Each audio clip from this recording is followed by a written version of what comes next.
सरकार की शान कचरा तू आप ही बर्बाद हो जा तू मुसलमान का है तू मुसलमान के तू जो होता था पुत्र है अब तू किसे काफरी का पुत्र है अब तू किसे तेरा मौसम जदीद का पुत्र है और तेरी माँ ने कलमा नहीं पढ़ा मेरे आका था और कचरा का पुत्र तू तो भी किसरा ना पीता ही और जरा मेरे आका था शिकरी आया बस आते हैं देते तो मुसलमानी की कोई गाली नहीं आई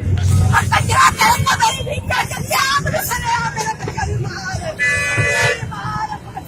एक जान की 100 कुर्बान एक जान नहीं मैं 100 कुर्बान करा अपने आका तो अब कचरा तूने अपनी कुर्बान दो कभी तो आपने बनाया ही होना वास्ते और कचरा अब कुत्तिया और जब के मर जा और तू रहना नहीं तो आपने जल्दी ले रही तो पूरे कराई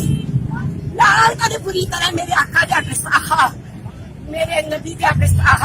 और मैं तेन पूरा ड्रेस दे के जानी कजरा मैनू फड़ के फांसी ला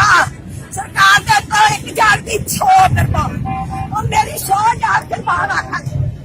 मेरे आका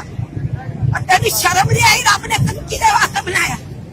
तेन हया नहीं आया तेन रब ने किदे वास्ते बनाया तेन किदे वास्ते बनाया कजरा यहूदी दी औलाद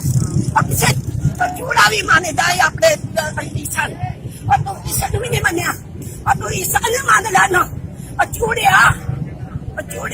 अपने नबी का काम कर और तू क्या किसी इतनी रात कर लगे किसे भी तो काफर का बहुत पास मारे ना पुत्र लगे और तू